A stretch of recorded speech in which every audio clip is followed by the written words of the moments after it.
Baik, bertemu lagi bersama kami dari tim ekonomi. Apa kabarnya teman-teman? Mudah-mudahan sehat selalu.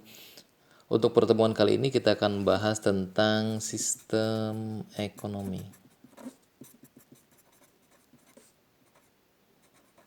Nah, sistem ekonomi yang pertama yang akan kita bahas itu ada sistem ekonomi tradisional.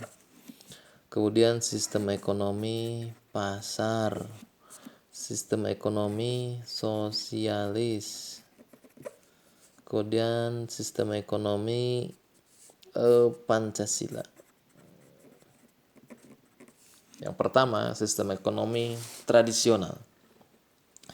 Sistem ekonomi tradisional ini dia salah satu cirinya itu adalah masih menggunakan sistem produksi yang sangat sederhana.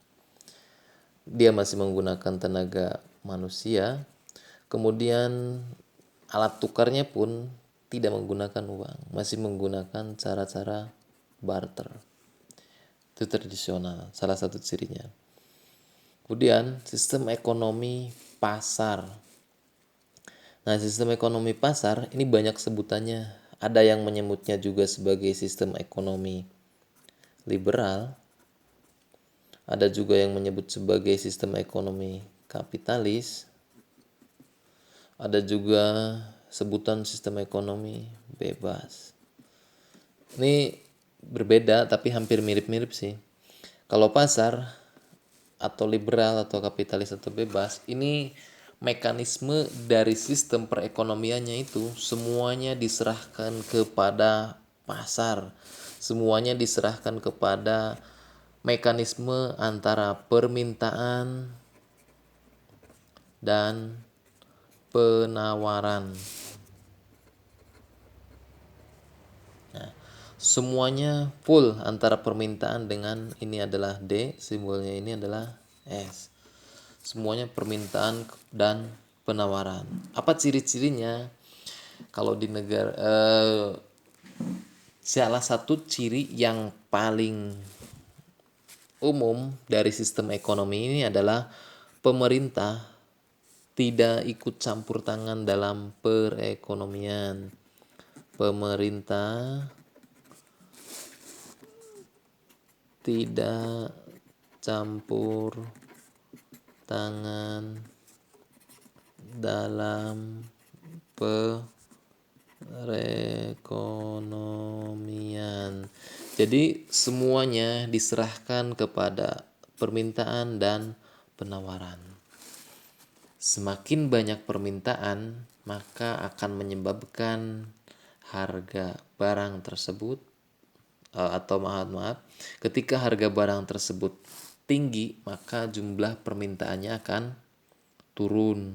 Nah, itu hukum permintaan.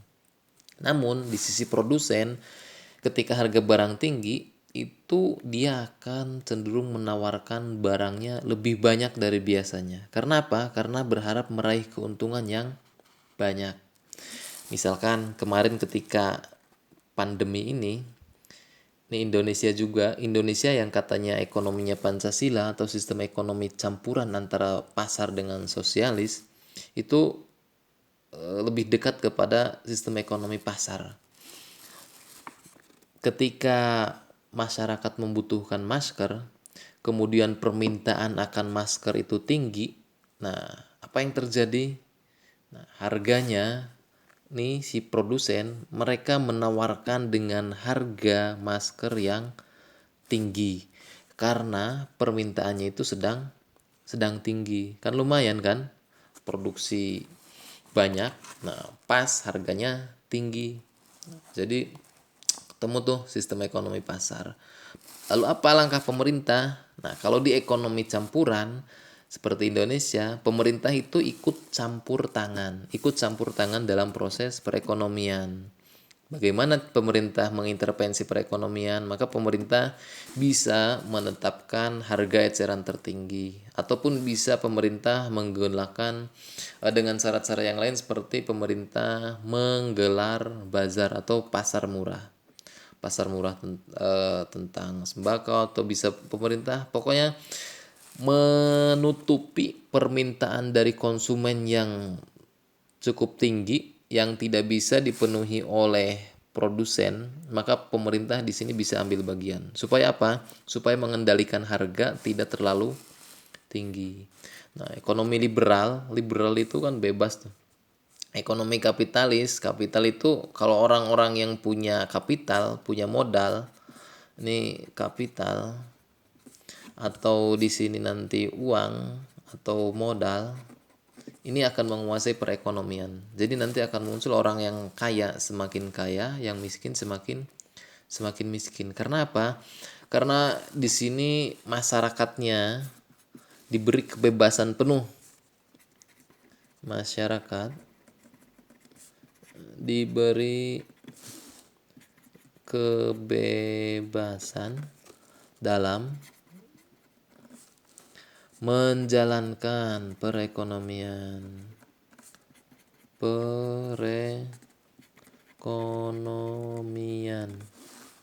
Nah, sudah pemerintah tidak ikut campur tangan dalam perekonomian, masyarakatnya pure diberi kebebasan sebebas-bebasnya dalam mengendalikan perekonomian. Sehingga nanti di sini ketika masyarakat diberi kebebasan, apa yang terjadi?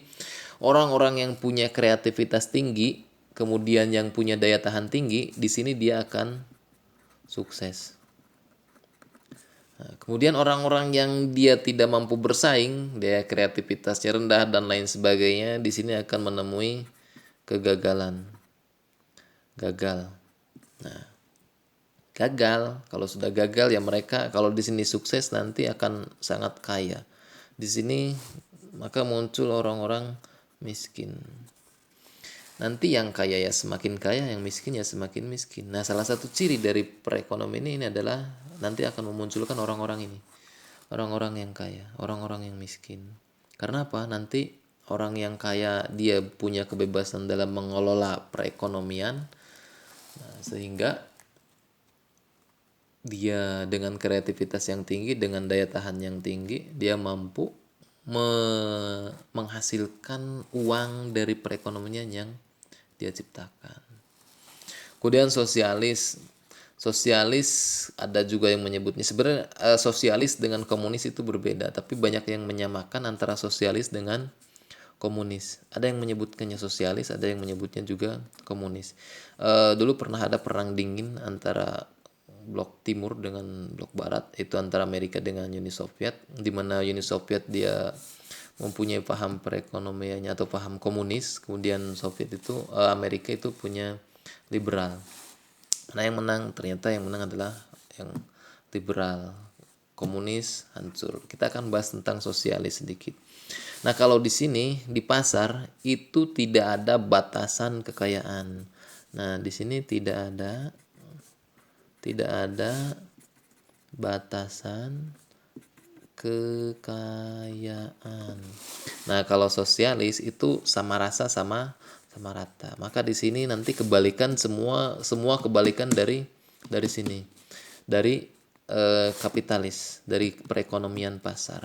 Kalau sosialis, di sini pemerintah tidak campur tangan dalam perekonomian. Di sini perekonomian semua dikendalikan oleh pemerintah. Semua dikendalikan oleh pemerintah. Nah, semuanya dikendalikan oleh pemerintah. Orang-orang swasta itu tidak boleh ikut dalam perekonomian. Mereka pokoknya udah tahu jadilah, terima beres, semuanya dikendalikan oleh pemerintah. Karena nanti yang akan membagikan kekayaan secara merata itu adalah pemerintah. Apa untungnya di sini? Untungnya kalau misalkan pemerintahan sosialisnya itu bagus, peduli kepada rakyat, semua rakyat kebagian dari hasil kekayaan alam yang ada di negaranya atau hasil dari perekonomian yang ada di negaranya. Namun ketika pemerintahannya itu tidak dipercaya lagi, orang-orang yang diuntungkan adalah orang-orang yang dekat dengan pemerintahan. Kemudian berikutnya, nah kalau di sini liberal itu masyarakat diberi kebebasan, kalau di sosialis itu masyarakatnya tidak diberi kebebasan. Jadi semua itu dikendalikan oleh pemerintah. Kemudian batasan kekayaan, nah di sosialis atau di komunis itu ada batasan kekayaan. Jadi kekayaannya itu dibatasi. Nah, kalau kita di Islam kan kita boleh kaya, bahkan dianjurkan, diharuskan untuk kaya. Untuk apa? Bukan untuk memperkaya diri sendiri ya, tapi kekayaan itu digunakan untuk di jalan Allah. Nah, jadi kekayaannya itu dibatasi. Kalau misalkan ada satu warganya itu paling kaya 10 miliar deh, maka ketika kekayaannya lebih dari 10 miliar, itu harus dikembalikan ke negara. Kemudian, nah jadi masyarakat di sini walaupun ada masyarakat yang kreatif, nah nanti mereka pasti akan dibatasi kreativitasnya oleh pemerintah komunis. Kemudian ekonomi Indonesia. Nah, ekonomi Indonesia ada yang menyebut sebagai ekonomi Pancasila, tapi saya lebih senang menyebut ekonomi Indonesia itu sebagai ekonomi campuran. Campuran dari apa? Campuran dari pasar dan sosialis. Nah, nanti di sini kekayaan alam yang menyangkut hajat hidup orang banyak dikuasai negara. Nah, itu di Indonesia ini kita punya undang-undang dasar 1945, Undang-Undang Dasar 45 pasal 33 ayat 1 sampai 3. Nah, kekayaan alam yang menguasai hajat hidup orang banyak itu dikuasai oleh negara. Itu ciri dari perekonomian campuran. Contohnya Indonesia. Indonesia negara punya yang namanya BUMN. Nah, ini digunakan untuk monopoli. Monopoli apa? Monopoli ini kekayaan alam yang menyangkut hajat hidup orang banyak itu harus dikuasai oleh negara melalui ini. Pertamina atau minyak gas dikuasai oleh Pertamina. Nah, kemudian listrik dikuasai oleh negara.